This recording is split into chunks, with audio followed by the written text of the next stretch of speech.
नमस्कार मित्रांनो, आज आपण आलो आहोत महाराष्ट्राच्या इतिहासातील एक असे ठिकाण पाहण्यासाठी ज्याने शेकडो वर्ष अनेक साम्राज्यांचा उदय आणि अस्त पाहिला आहे. आपल्यासमोर दिसत आहे भव्य, दिव्य आणि अभेद्य देवगिरी किल्ला. सुमारे 800 वर्षापूर्वी यादव राजांनी बांधलेला हा किल्ला केवळ एक दुर्ग नाही, तर तो मध्ययुगीन अभियांत्रिकीचा एक अद्भुत नमुना आहे.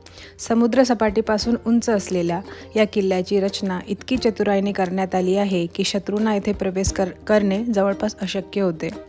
किल्ल्याभोवतालीचा खोल खंदक, मजबूत तटबंदी आणि प्रसिद्ध अंधारी मार्ग आजही त्या काळातील संरक्षण व्यवस्थेची साक्ष देतात. या अंधाऱ्या आणि गुंतागुंतीच्या मार्गामध्ये शत्रूंची दिशाभूल होत असे आणि अनेकदा ते मार्गातच अडकून पडत असत.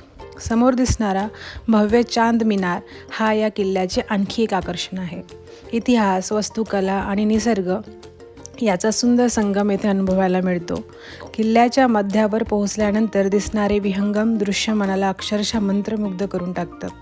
चारही बाजूंनी पसरलेला परिसर आणि इतिहासाच्या खुणा पाहताना आपण जणू काही शेकडो वर्षे मागे गेल्याचा अनुभव घेतो. महाराष्ट्राच्या वैभवशाली इतिहासाचा अभिमान असलेला हा देवगिरी किल्ला प्रत्येक इतिहासप्रेमी आणि प्रवासप्रेमीने आयुष्यात एकदा तरी नक्की पाहायला हवा. चला तर मग देवगिरीच्या या अद्भुत सफरीचा आनंद घेऊया आणि इतिहासाच्या या जिवंत साक्षीदाराला जवळून अनुभवूया. जय महाराष्ट्र.